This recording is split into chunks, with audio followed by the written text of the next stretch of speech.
I was a double certificate nurse, first of all with the health department and later with the Flying Doctor Service. She won't be talking about the Flying Doctor Service today.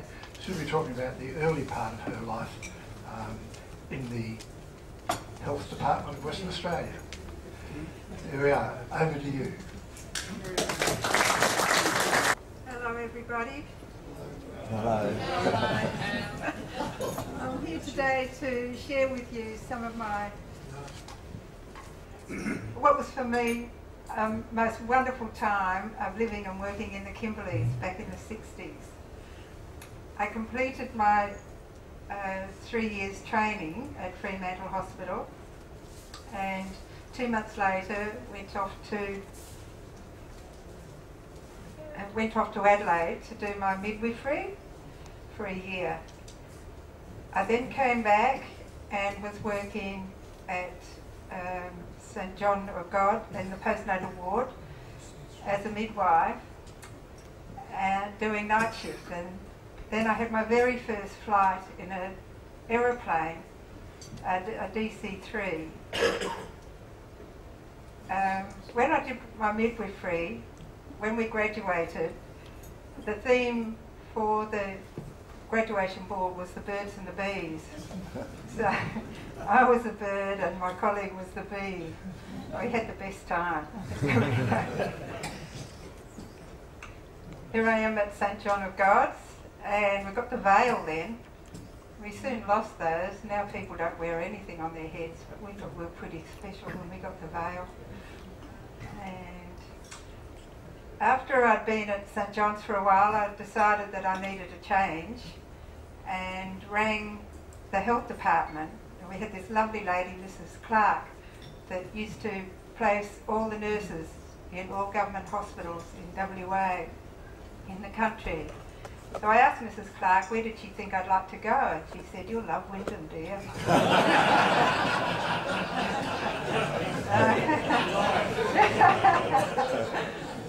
I went home and shared that with my folks, and my dad said, oh, you're lucky. You are so lucky. And my mum said, no way. You're on the 6 mile. I then had my second flight in an aeroplane, which was the Fokker Friendship 27.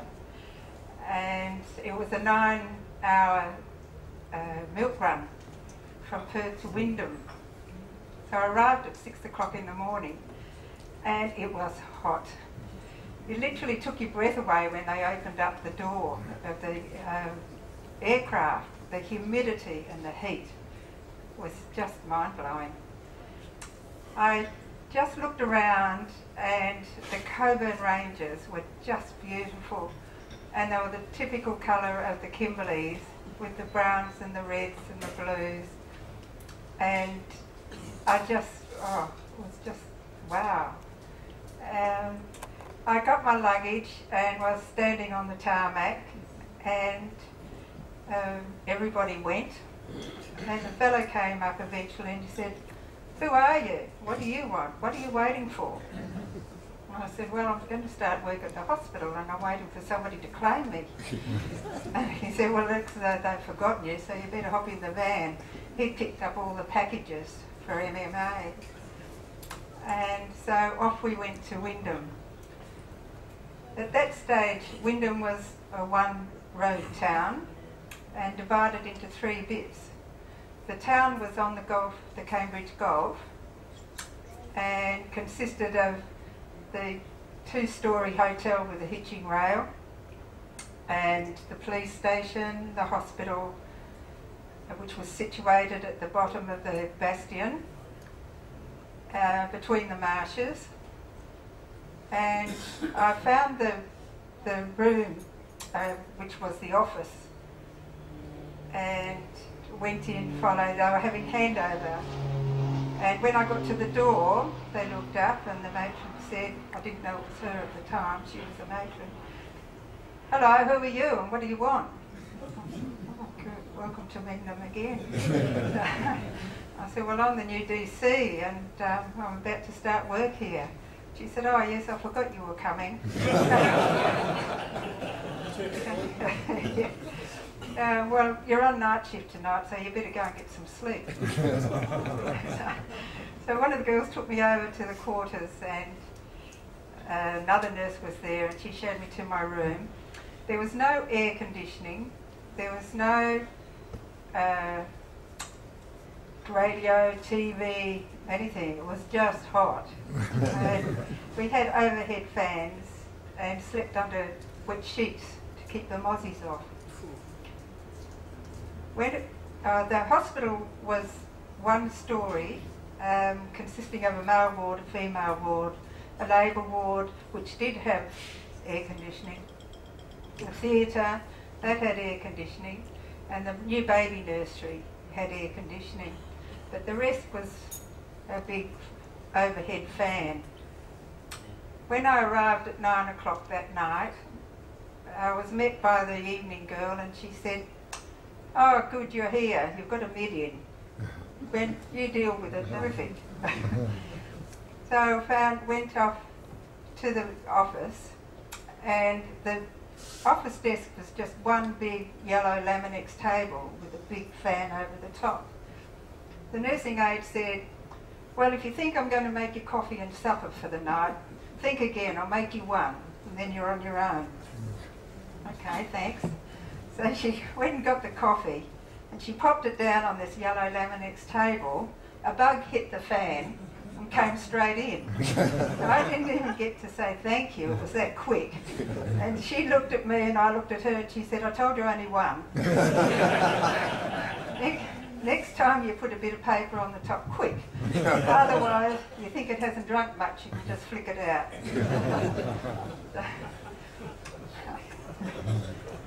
Okay. At the front of the hospital was the beautiful memorial to the drovers, and the state ships used to come to Wyndham in those days, and a lot of the passengers would buy a sandwich from Agatha's cafe and come and sit on the memorial there, and in between would go and look at the babies that were in the playpen on the front lawn. And Agatha had a real reputation because she'd just wait for anybody to come and say, "Well, what do you want?" So that was your welcome to Wyndham. I delivered that baby that night, and here's my little baby a couple of days later. And these are some little recuperating little babies, and they're really enjoying their porridge.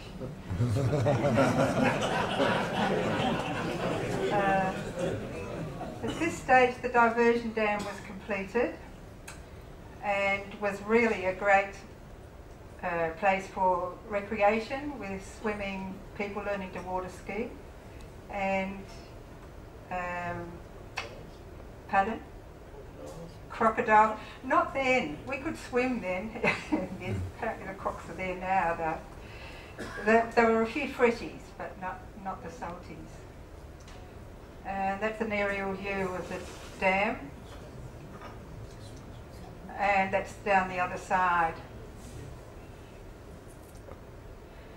It was very, very hot in Wyndham, and places to swim were really high priority. And this was Ivanhoe Crossing, which was one of the first dams built across. And when they were building this, they put the culverts through, and they were 44-gallon drums, and they'd have 7. And in the beginning they were 2 feet wide, but they later made them 5. But the people that were there, the young people, used to surf through the culverts. And when the weather came right down, when the water came down with the wet, it was pulling trees down on the way, and they'd surf through the culverts on the trees. A couple didn't make it. Another place that was really wonderful was the grotto. And in those days you had to walk across the hill, and it was all shale, so it was a bit rough on the thongs. And today there are apparently quite a few crocs in there. But coming up, one of my friends was climbing up the hill again, and he thought he would reach out for a tree root, and grabbed hold of the root as he thought, and it moved. It was a King Brown. So he had an extra swim. The top dam had just started, and the company was Draveau, which was an American company, and there was a little bit of friction because Draveau flew to Darwin every day and got fresh milk and veggies for their people, whereas the Wyndham people had to wait for state ships to bring theirs up. In those days, the Wyndham pub only got emu bitter, so everybody drank emu bitter. But later on, they seemed to have a green can. I don't know what was in the green can. Oh, was that the Vic? Yeah. Oh, I only thought they were the red ones. And everybody else drank sunshine milk. If you didn't drink beer, there was no fresh milk.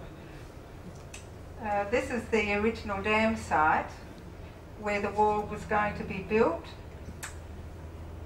and that's the dam when it's been built. It was the tiniest wall in comparison with what's put there now. When Brian was helping me though, he was one of the people that was mapping for that wall. Is that right, Brian? And I was lucky enough to have known the station manager at Argyle, and I thought I'd pop this one in now because that's all now underwater. It was a beautiful homestead, and the children with the little manager's daughter, every day at 10 o'clock they'd sit on the lawn for vitamin C and milk. But I went with Graham in the ute, and we checked the windmills and water troughs, and yeah, all gone now. I was also lucky enough to go to another station at Ellenbray, and the roads were out and we had to fly in, you know, how tough. Yeah. And his vehicle for getting back to the homestead was an old Israeli gun turret truck.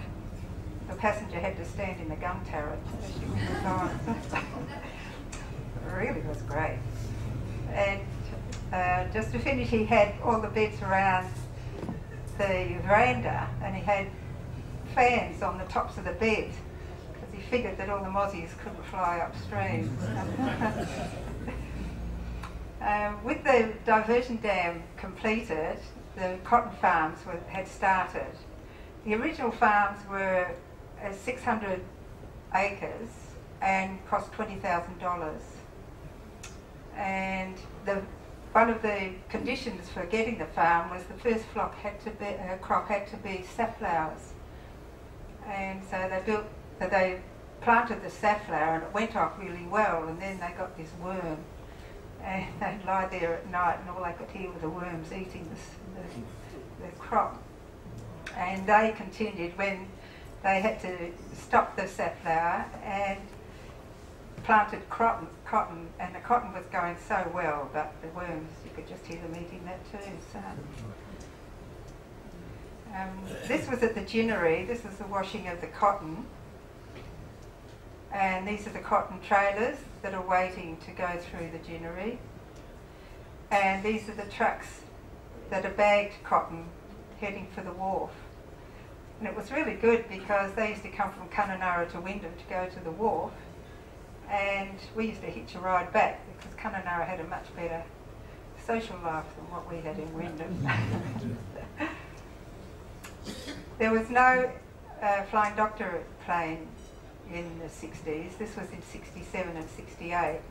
Derby had the plane, but we had local charters, and the charter at the time was Coxey's, and his two pilots were Peter and Chris.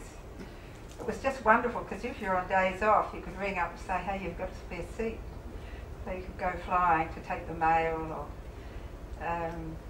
go and pick up a patient. We did evacuations with the charter. The evacuations would mainly be mustering accidents, or people had a lot of colds, chest infections, ear infections, a lot of the Aboriginals and the babies got pneumonia, and midwifery people that were near town, that were out on the stations or down in Halls Creek, we used to bring them in beforehand. The town was split up into two. The main town was up by the Gulf. The 3 Mile was where there was the airport, the native hospital, and then there was the 6 Mile, which had the pub. And the fellow that was well known at the 6 Mile used to be a croc hunter, and he had his 2 pet croc salties in his yard, and all that was keeping them in was a sheet of corrugated iron sideways. I went in through a chook in. These things that fly up and hit this bit of iron. Oh, yeah, didn't go back. This is Halls Creek. We used to go to Halls Creek most days. It was an AIM hospital and no doctor, so we'd go down and pick the patients up. And depending on the condition of people when we did evacuate from, whether it was the stations or from Halls Creek, they would either go to Derby or they would come back to Wyndham. But if they were critical, they used to go via MMA to Perth on the Fokker. Is that your leg there, Pat?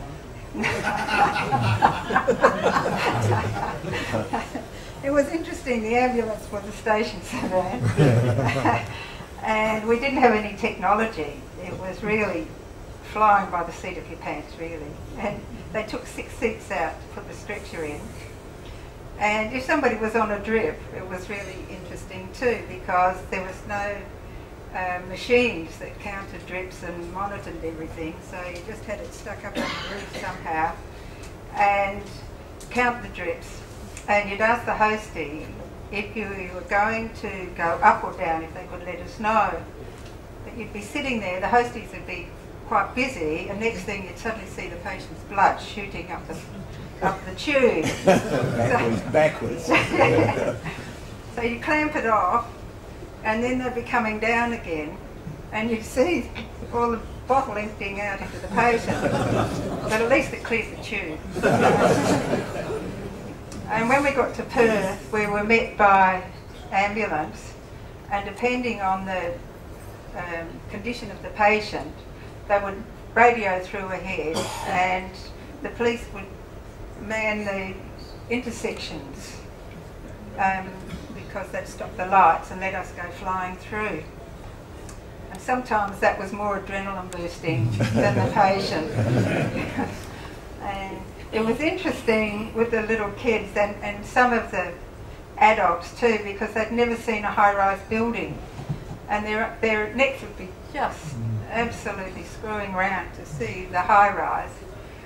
And then when they were sick in hospital, when we were on call, we used to go and take them for a drive, and we'd take them down to Munga's Lake, and they'd feed the ducks and the swans.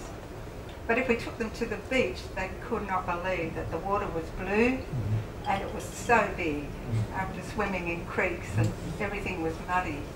Yeah, it was just gorgeous. And we'd take the adults shopping, and they couldn't believe that they could try on things. They'd take them all. Go and try them on. Really? Yeah. So they'd have all these things off the racks and go and have a wonderful time. It was really lovely to watch them, really. I left in '68 and came back to Perth, and later on I joined RFDS. But I had the most wonderful time in Wyndham, and it was just fantastic. It was a great experience, especially in those days, and to see the development of it. I just wonder how many people here have been to Wyndham.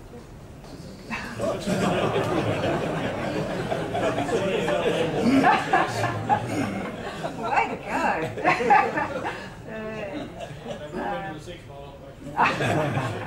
Was that when they went through the asbestos?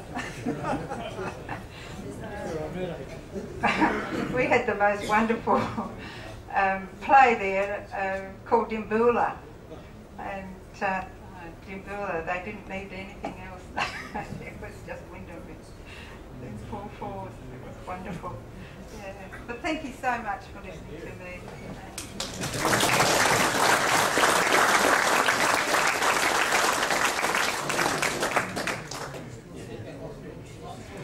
That brought back a lot of memories for me, because I was up in Wyndham and the Kimberleys in a couple of years before this, and so much of what Pat said reminded me of exactly what happened in my time, and I think I'll have to tell you about it one of these days.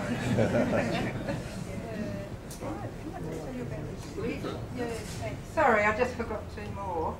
This bridge was the McPhee Bridge over the McPhee River, and it always cut off Horse Creek. So they built this new flash bridge, and everybody was so happy because it was going to be right before the wet, so everybody could get through. But the wet came, and it was a really fantastic wet, and it pulled a boab tree out on its way down. The boab tree went right in the bridge and smashed it. So everybody was really unhappy about that, because it was just the end of the dream. Anyway, the main road engineer that was in charge and had just built this beautiful bridge was not going to be beaten by a boab. So we got the cranes in, picked all the bits up, put it all in with struts and everything, and stuck it together with araldite. And it was there for years and years and years, and it's really quite famous. And prior to bridges, they used to have these things called Irish bridges. The water flowed over the top. When I was asking my friend who was the engineer if he had any photos, he said, Pat, they were called floodways. And I said, not when I was there.